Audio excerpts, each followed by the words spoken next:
It sounds depressing, but for me it's really liberating. I feel like I will never really belong anywhere.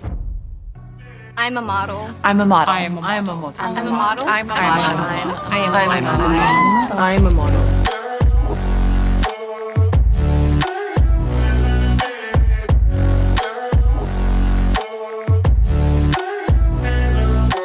Anne, another one of these stigmas people tend to have is that modeling isn't hard work. Tell me what it's actually like. You're working out and walking everywhere and eating very clean and healthy to stay in shape, and you crash into bed to do it all again the next day, and you have no guarantee of working at all. So I recognize that you never fully feel like you're where you're supposed to be.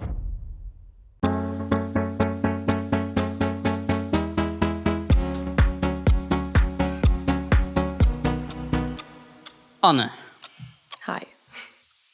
I start all my podcasts with the same question because usually it establishes how the rest of the conversation is going to continue. Okay, no pressure. That question is, are you happy? Oh, that's a really difficult question. Yeah, well, a couple months ago I might have answered no. Well, I probably would have answered no, but I think now, yeah, I can say, yeah, I am happy now. Yeah. What changed between that time? For a while, I felt a lot of pressure. I was always the type of person to not listen to anyone's advice and just follow my own dreams. And like a year ago, I got really insecure because everyone was telling me I should start dreaming smaller and just get a normal job to make some money. And I don't know, it made me really insecure, and I kind of doubted myself and started thinking about, okay, maybe I should do an office job to just get a steady income. And since I've stopped doing that and started thinking, well, why can't I dream big and achieve anything I would want to achieve? Now my mindset kind of changed, and I feel like better in my own life and what I'm doing. So, What did you do to achieve that mindset shift? it was just like, I can remember it was really one day of me realizing the people that achieve their goals and their dreams, it seems like it's a very small percentage who would like make it big. But suddenly I realized maybe it's just the people who refuse to give up and refuse to give in to listening to the people who are saying, you should just get a steady job with a steady income. There's no risk in that. But as soon as you're the 1% of people who just think, no, I'm just going to follow my dreams, even if it's a much more difficult road, or if like everyone thinks it's a stupid choice, I don't care. And then I started realizing, okay, maybe that is the only thing that will make me successful over all the other people who don't achieve the success they want because they stop chasing their own dreams because of the insecurities. So What does success then mean to you? it just depends on what you want to do, like achieving the goals you set for yourself. I think that's the only thing that would matter for me, at least. So, what in your opinion is required to live a happy life? oh, that's also a difficult question. Of course, it's very different for different types of people, but Of course, that's why I asked, in your opinion. yeah, because I have some people who are really happy having a 9-to-5 office job because it gives them financial security, and they love just knowing what their next day is going to look like. So I also tried this out like a few months, and I absolutely hated it. I was so miserable every day. I did only like 3 days of working in an office, and I was going crazy. Mm-hmm. But it's not one thing is right and one thing is wrong. It's just finding what makes you happy and not trying to do what people tell you will make you happy. Because that's the trap that I fell into. I started doing the things that people around me said that would be good for me, but they ended up not being good for me at all. So, Would you say you have a specific passion? I mean, it's very it's very cool and interesting to say, like, yes, I have one very specific passion. I always love people like that. But I've realized I have like a lot of passions. And I always thought they changed a lot, but some really stick with me. Such as? Well, I really like learning, but I hated high school. I didn't get good grades because I just hated the system of high school. But in later years, I realized I really love learning, just learning new things. So, and modeling, of course, also like a very big passion of mine because like I said, I stopped for a few months, and it took that for me to realize how much I did actually love the traveling and the working and like the creative arts of modeling. So, but I can say that I do not think that modeling will be a lifelong passion of mine. I don't think I will be in the modeling industry forever and keep trying to stay in it, like making my own modeling agency or something. I don't know. I don't think it's a passion in that sense that will last like my whole life. Yeah. But I don't know. Okay. A while ago, I spoke to someone else who was also a model. And it took her actually quite a while to admit that she was, because she felt like whenever she told anybody that they ended up having a certain image of that person or thinking that she got to where she was because of her looks. Why do you think there's such a stigma in the modeling agency or modeling world? I don't know. I feel like it's a very highly sought after kind of dream, especially for young girls. It feels like everyone wants to become a model at some point. I don't think that's exactly true, and it's such it seems like because of reality TV and everything you see on Instagram that everyone kind of thinks they know how the industry and the modeling world works. But actually like behind the scenes it's very different than it seems at first glance. So yeah, I don't know, there's a lot of stigmas in the modeling industry. Like a lot of people think models are unintelligent. That's because some models start modeling at 16 and never really finish education. Yes, that happens. Doesn't have to mean you're unintelligent if you don't finish your education, but there's a lot of models around me who are doing masters. I'm doing a master right now, so that's also one of the stigmas that I don't know, maybe it's something with looks a lot of the times that people can't really get past that or something. Yeah. So let's take a step back to understand how you then started in the modeling world. Okay. What did you need to do what did you do to sort of get started in that? Well, it wasn't something that really came from me or like it wasn't that I was 7 years old and thought, yes, I'm going to be a model. It never really crossed my mind. I was in school. I did a lot of classes. I wanted to like do all the academic things. And then when I was around 15, 16, there were a lot of modeling agencies on Instagram, like sending me DMs. Like, do you want to come to the agency? We think you might like work out if you worked for us. And I was bullied in high school. Like girls can be pretty horrible. So I always thought, well, me, a model, like that's ridiculous. That's a joke. I never really took it seriously. So I always thought, well, okay, yeah, no, that's not for me. And then after I left high school and I went into university, I got into a whole different sphere of people. It's no longer the high school like competition between younger teenage, well, boys and girls. And then I started thinking, well, maybe this modeling thing isn't such a like stretch for me. And I started working out with a personal trainer who only trains models and met a lot of models. And through one of those girls, she introduced me, and because she knew an agent, and she introduced me to her, and I got signed with her right away. So for me, some girls get scouted on the streets. A lot of girls get scouted on Instagram or social media. You can also just send in your own pictures. I did that a couple of times as well, because it's also not the case that you get scouted on the streets. you find one agency, you stick with that agency for your whole entire modeling career. And well, for some girls it works like that, but most girls have like hundreds of agencies. Well, not that many, but like a lot of agencies in their time as a model. So it's kind of like looking for the right fit, and then so another one of these stigmas, or let's say stereotypes, that I would say people tend to have is that modeling isn't hard work. Tell me what it's actually like. Okay, so you have like the top 0.001% of models who nowadays are mostly born from famous models or famous parents or have millions of Instagram followers.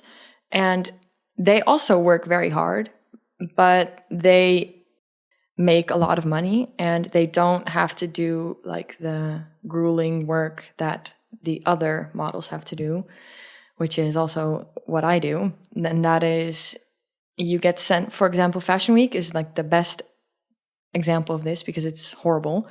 You get sent to Milan, you have no idea what's happening.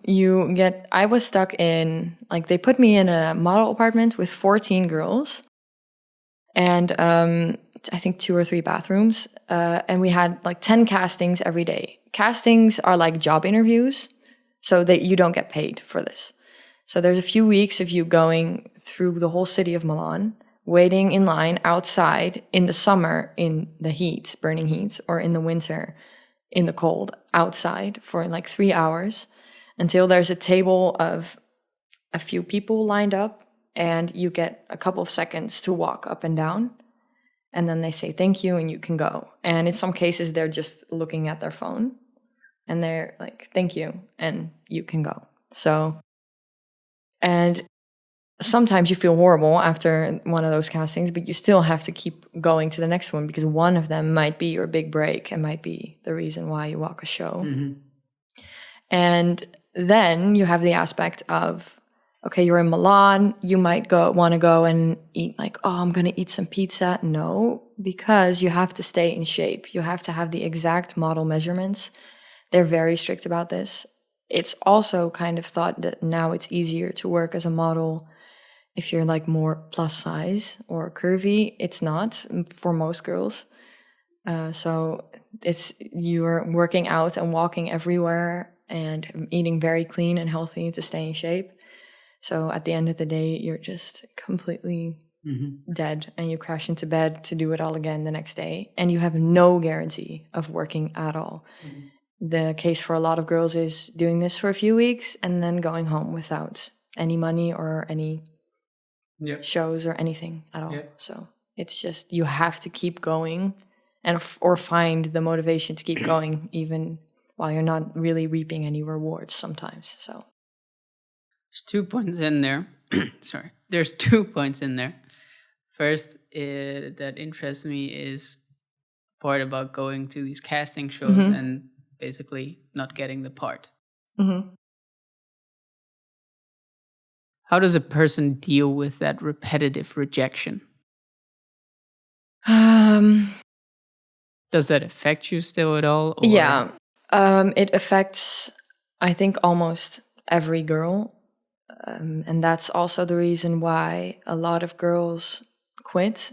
Even the girls that do make it big and have a really good like Fashion Week season and they walk a lot of shows. A lot of them only have a few good seasons, and then the rejection also gets very difficult if you stop working. And I know a lot of girls who did really well who only worked for 1 or 2 years and then were so relieved that they could go back to like university and party and live their normal life, and eat normally and drink some wine if they want to. So, and of course, it's easy for a lot of people in the modeling industry to say, don't take it personal. It's not about you. It's just they're looking for a specific look. Maybe they're looking for a blonde girl and you have brown hair like me. It could be the case. But for me, yeah, of course, it affects you a lot. And I've gotten emails. But I mean, in that in that situation where you explain that some people are even on their phone. Yeah. It takes the human almost out of the situation. Yeah. Yeah. Sometimes you feel like kind of like a living doll that they want to hang clothes on. Yeah. I mean, that is the case sometimes, but of course, it's with every. It has pros and cons, but also there are, of course, always amazing, super kind people and horrible people. It's in life in general. Same in the modeling industry. I've also had castings where they gave every girl that came a flower and said, "You're so beautiful. Thank you so much for coming." And everyone was so happy leaving after, and it didn't really even matter if you booked the show because you just had a good casting, good afternoon. So, are there any benefits to experiencing that kind of repetitive rejection? I mean, I would like to say yes, and now I'm like impenetrable, super confident. I have a very thick skin, but in most cases, and also with me, it does tend to make you really insecure and overthink everything about yourself. And I'm still working on that because I was also bullied in high school. So it maybe also made it a little bit more difficult for me to deal with that. But on the other hand, when I see really young, I don't want to say naive, but like really young girls going into the modeling industry for the first time and repeatedly like getting their hearts broken so much because they have super high expectations and they keep getting rejected, I feel like, okay, I do know how to deal with it in a better way than they are dealing with it at the moment, because you do know just how the industry works. You think that the bullying part helped you in that? Yeah, I think it did. Why? For a long time, the thing that also kept me going was just the feeling of I'm going to prove them all wrong, because they always made me feel like I was the ugly duckling, and I was always the weird one. They made me feel like the weird girl. And I just wanted to, like, it's just not really good motivator, but I was just like, I'm going to show you guys that I'm in Paris right now and I'm walking a show, haha, in your face. And you thought. Well, you did that. Yeah, I did that. You went into Paris Fashion Week, if I'm not mistaken. Yeah. I'll insert a little clip of you walking now. Sure. But, that's great, yeah. And did you ever come back to that? Sort of exactly how you just described it. I walked Paris Fashion Week to whoever said I couldn't do it. What do you mean, come back to that? Did that give you that sort of being able to achieve that point and this whole, I'm going to prove you wrong, you did? Did that ever fulfill you, I guess is what I'm asking? No, not really. No, because you know that those people, I mean, we were all kids in high school, and it's never an excuse, in my opinion, to be mean to someone if you can be kind. The only choice is to be kind to everyone. But now, and I also think modeling taught me that, at least, I realize no one is thinking about you as much as you think they are.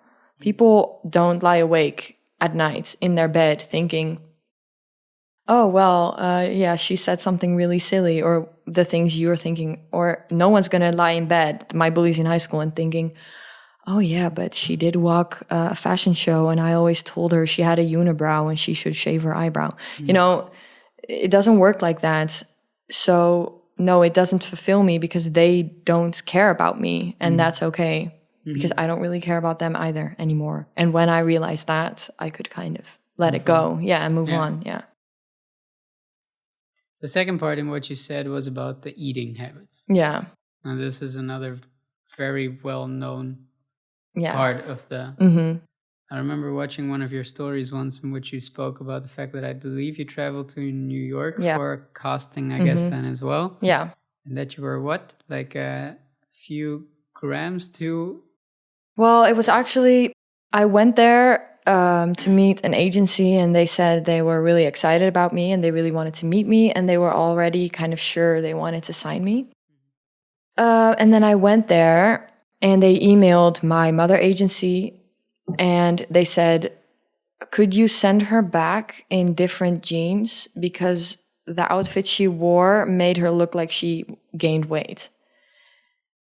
And I thought, well, you can put me in any outfit. My body is my body. You can see I was wearing like tight clothes. Yeah, I can wear really loose clothes, but that's still my body. So it's kind of like a backward way of saying she would need to lose more weight. But in that point of time, I was already like watching what I ate and working out every day. And for me, I just thought, I don't know, it just hit me the wrong way to say it like that. I just found it kind of sneaky as well. And I was just so done with constantly. Have you ever, because of these pressures that get put on you, struggled with like eating disorders?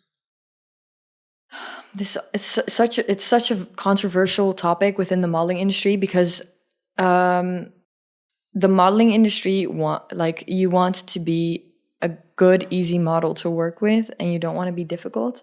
But on the other hand, I do really realize that a lot of girls, almost all models, to a certain point, really find it hard to find a balance with eating.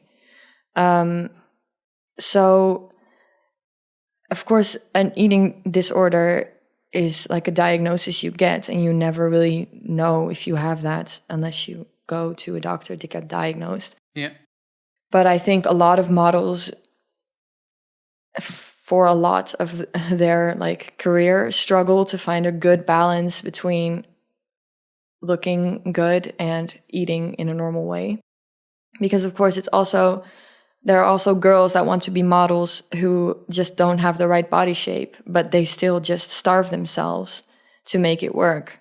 But that just shouldn't be the way it works. And of course, then you would have to be incredibly lucky to just have the right body shape and only have to do a little bit of the work, because you still have to do work, even if you have the perfect body shape, because there's also always something you can change.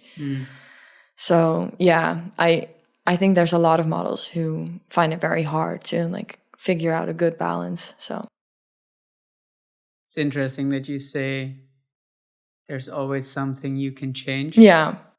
Because that makes it makes it sound like there's never going to be a good enough. That almost sounds, or look, I'm an outsider. I'm just trying to understand, but that on its own already sounds toxic. Yeah. Well, I mean, there's a lot of photographers and agencies and people that I've worked with that say to me, oh my God, you are perfect. You're so beautiful. We're so happy we booked you. You're such a professional model. You look great. That happens all the time. Actually, everyone I've ever worked with has been that way because they book me, because they think I look great. It's more within the agencies and the scouts who are always like, oh yeah, you can tone up your abs a little bit more, or yeah, you could slim down your legs a little bit more, or like even your arms or your skin. So a lot of what can you do with your skin then? It's also, I hear from a lot of girls, like if you have acne, they send you to all these places to get rid of acne. So it can be very trivial things. Yeah. As far as you personally, you studied philosophy in your bachelor's. Yeah. And now you're studying philosophy in your master's. Mm-hmm. What made you want to study philosophy? Well, it's kind of the same as with modeling, actually, because in my school, it was the only cool thing to do is to study medicine and become a doctor. So I did I did biology and math and everything, so I could have done that because I felt that pressure.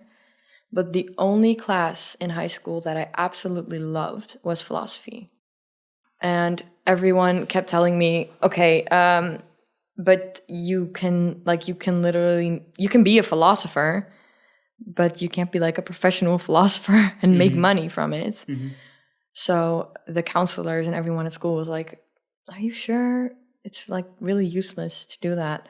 And I just chose to ignore everyone's advice and prove them wrong. Yeah. And just think, okay, I'm so passionate about philosophy in high school and I love studying it.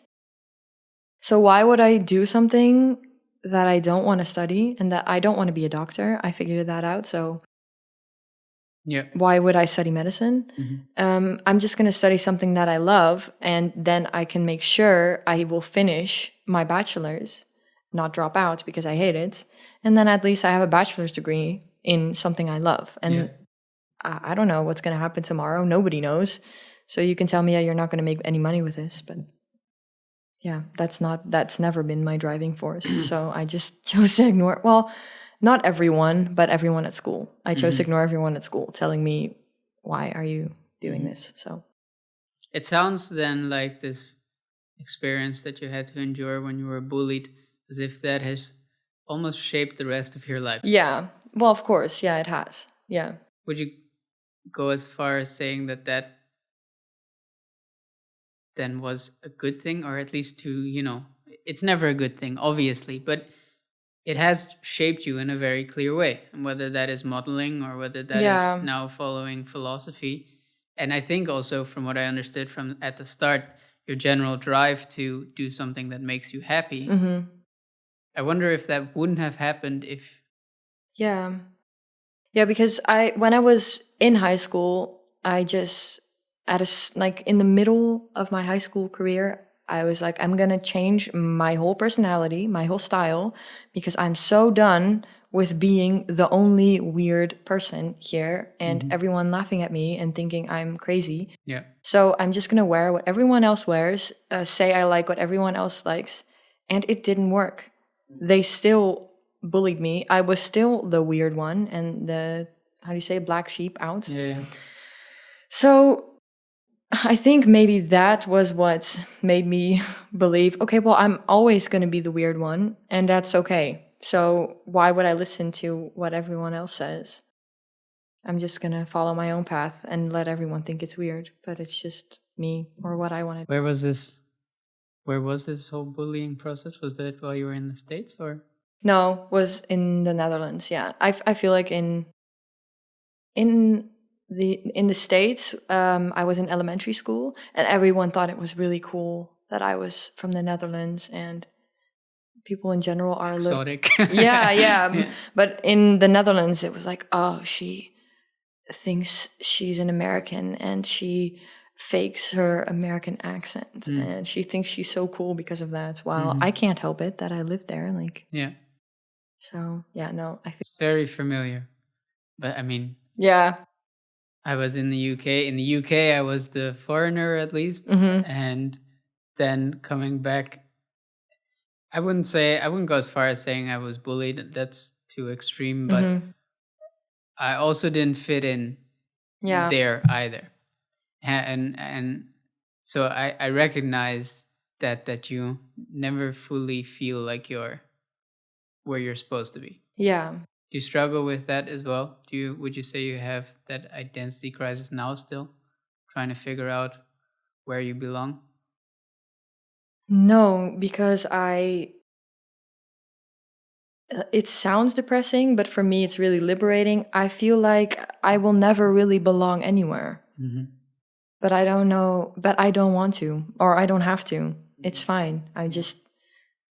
And that's really freeing, because you just completely follow your own path. Yeah. And you don't have to follow your group that's going, you feel no pressure. And that's why now when you're older, you can like curate your own friend group. And my friends are doing like so many different types of things, and so many different like levels of education or walks of life, like different cultural backgrounds. And that's also really inspiring, because you never feel like, oh, well, everyone's like studying business. Yeah. So I should also do that. I did. Yeah, I know you did. So I was like a bad example, but yeah. No, fair enough. Yeah. So on the topic of chasing your dreams, what dreams would you say you're chasing at the moment? Well, because I was out of modeling for a while, and working a job I really didn't like, I was mostly focusing on getting out of that situation and going back to like taking a step back and reevaluating, okay, so why am I doing this? And how can I start going back and doing things I want to do. But I'm also like, I'm very neat and practical, but I don't really think ahead too much. I really like to see what's gonna like come on my path. And then, so I thought, okay, I'm gonna finish my master's philosophy. It's only 1 year and it's pretty flexible. So if I get an offer for modeling abroad again, because I told my agency, okay, I might want to start working again, then I can also combine it with that. So start like doing more me things instead of doing more of the things I felt like I had to do. Yeah. But it's not easy at all. Of course. So especially with financial stability, that's the only thing I liked about the office job. Yeah. Or kind of liked, because I still think a lot of jobs really underpay. But yeah, that's not, because as a model you don't have that at all. So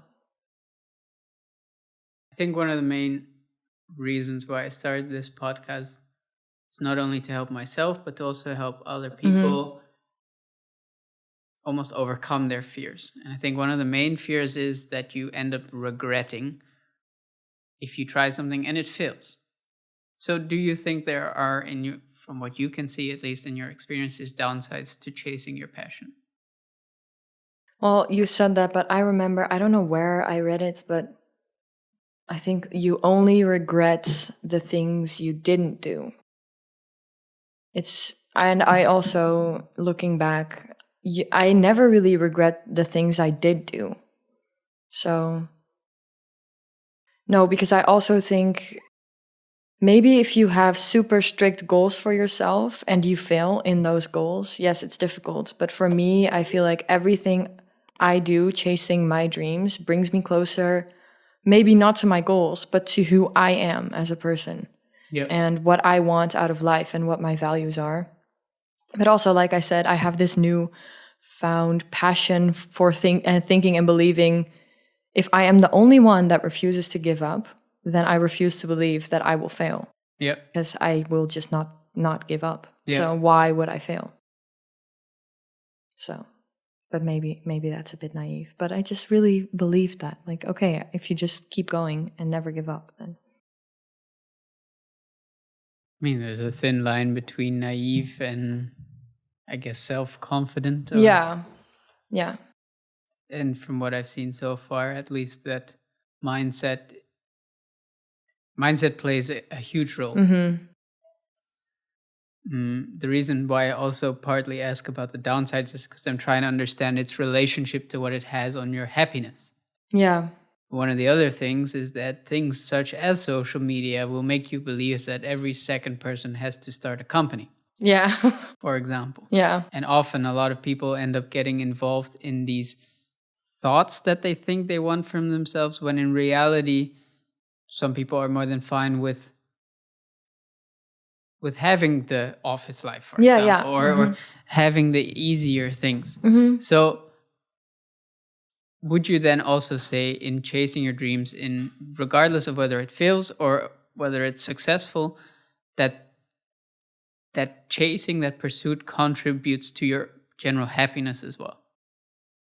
Yeah, for me, that's definitely the case. And when I shifted kind of my mindset to that, because as a model, like I said, if you're very young and your expectation is, I want to walk all the big shows, then you're going to be disappointed. But if your mindset is, I want to be a model and I want to travel and have fun and just see how this goes and just develop myself as a person, then you can have a really happy and good modeling career. Yep. And of course, it's good to set goals and have high expectations of yourself, but your main goal should not be an X amount of money or for a model, a certain show. It should just really be your happiness. And if you realize, which a lot of girls have, chasing that goal of walking one big show is like completely destroying their self-esteem and their happiness, then you should quit and find something else. But yeah, of course, it's always kind of hard to figure out when you're at that point, when something's no longer working for you. So that's also very hard, I think. But I don't think there's a one track answer for any of it. I recognize it from my previous company that I tried to build, which I had so much fun, at least in building it for the longest time. But then statistically, let's say like view-wise, watch-wise, it didn't do as I expected. And then just completely destroyed my self-motivation. And I did end up quitting as a result. So I feel like there is, I mean, you're talking about the modeling industry, but I think you can appropriate that same thing to business or chasing any passion in that sense. So obviously the podcast is called The Quarter Life Crisis. Yeah. Would you say you had a quarter life crisis? Well, I mean, I'm 25, so I'm probably still in the middle of my quarter life crisis. That would have been the alternative question. If you didn't have, do you think you will have one? Yeah. No, well, like I said, I was kind of really in a crisis because I was starting to, actually for the first time in my more adult life, going off track of just being very stubborn and only doing what I wanted to do, and kind of like falling into the trap of, oh, well, if everyone is saying this, well, not everyone. Like my parents always support me completely in everything I do. They do not care at all, but other people around me. So, and in that time, I just didn't feel like myself anymore at all. And I just kept straying further from the path I wanted to walk. And what did you do to get yourself back on path? Yeah, I don't know. Like, I think for me, it really was just the certain hits of realization of, but why would I fail if I just don't give up? I should just keep going if that is really what I want. Because I also thought maybe I do like an office job. I've never tried it, so maybe I love it. But like after, I wanted to say a few months, after a week, I realized this is just not for me. Yeah. So I had the same experience with doing a university master. Oh, yeah. I tried it for 2 weeks and I was like, nope, out of here. Yeah, I can imagine. Okay. As far as one of the main struggles that I had as well, and that relates to this choosing your paths, I struggle with deciding what path to follow. Yeah. I feel like a lot of people have. Yeah, I relate with that. Yeah. Do you have any advice as to how to decide what path to follow?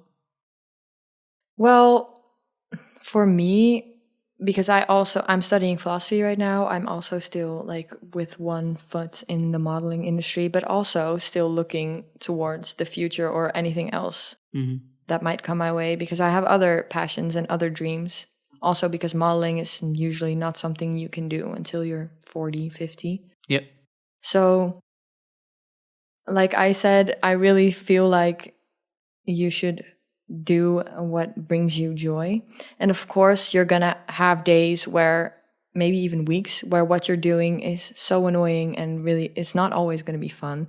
But you're going to feel a shift of, if you're really doubting, like, should I still do this for a long time? Yeah. Then the answer is probably no. Yeah. So it's okay to fluctuate. And we really have like a hustle culture right now, especially with the thinking of, okay, if you want to start a business, you're going to be really young, start one business, and it has to be your passion for the rest of your life. And you're going to be so passionate about it. And I kind of get insecure about that too, because I feel like, I'm always switching from, oh, now I really love chess. Oh, now I really love reading. And now I'm obsessed with, so sometimes I really admire the people who just have like tunnel vision to one thing. But everyone is so different, and the money and the success is really not worth it over your own happiness. So, but yeah, it's really good to be really disciplined and really motivated as well. But everything like in balance, which is really easy to do and not hard at all. So, yeah. Just remembered what I wanted to ask. Oh, yeah. I think one of the main struggles, or once again, correct me if I'm wrong, but I think one of the main struggles that you also have within the modeling industry is comparison culture. And whether that's on Instagram or literally in real life, that you're standing next to other models, I mean, the concept is the same. How do you deal with that? Yeah, that's an interesting question, because I went to Ibiza with like 20 models, and I could see the younger girls really comparing themselves to the older girls, like, wait, but what are they eating? Should I not eat that? Or So I feel like for models, at a certain point, you realize you're going to burn out completely if you keep comparing yourself to other people, because you will never like be perfect if you keep doing that, because you're always going to think, well, oh yeah, well, her legs are thinner than mine. Oh yeah, but her hair is shinier than mine. Oh yeah, maybe they're looking for a girl that tall. I'm not that tall. Yeah.